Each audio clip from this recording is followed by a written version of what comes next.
Elle, c'est Karine. Elle est agent d'accueil à la préfecture de l'Isère. Comme nous, chaque jour, elle est entourée de données. Aussi appelées data, ces données peuvent être privées, comme celles des sites de vente en ligne, ou publiques, comme celles collectées et utilisées par les services publics. Au quotidien, Karine utilise de nombreuses données publiques, par exemple lorsqu'elle consulte la météo.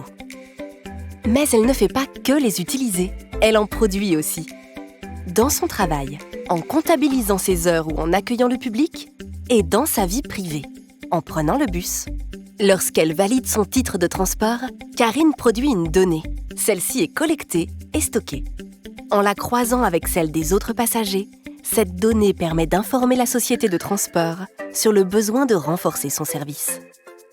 Ces données publiques peuvent prendre différentes formes, comme le recensement de la population, des accidents de la route ou les dotations de l'État aux collectivités pour financer leurs projets. Depuis 2016, selon la loi, les données publiques doivent être ouvertes, disponibles en open data, comme on dit aux States, ce qui veut dire qu'elles sont consultables, compréhensibles et réutilisables. On les retrouve d'ailleurs sur le portail national des données ouvertes, data.gouv.fr. Mais dans quel but ? Pour renforcer la transparence et la confiance envers les institutions et les élus. Pour améliorer les services publics.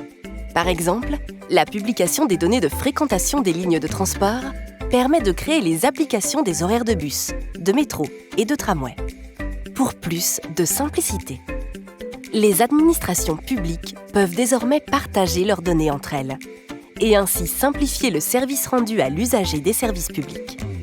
Pour des raisons de sécurité, certaines données ne sont pas publiées. C'est le cas par exemple des données relevant du secret de la défense. Et certaines données à caractère personnel doivent être rendues anonymes pour protéger la vie privée. En bref, les données publiques nous entourent et leur libre accès permet de faciliter le quotidien de toutes et de tous. Envie d'en savoir plus sur les données ? Découvrez C'est à caractère personnel.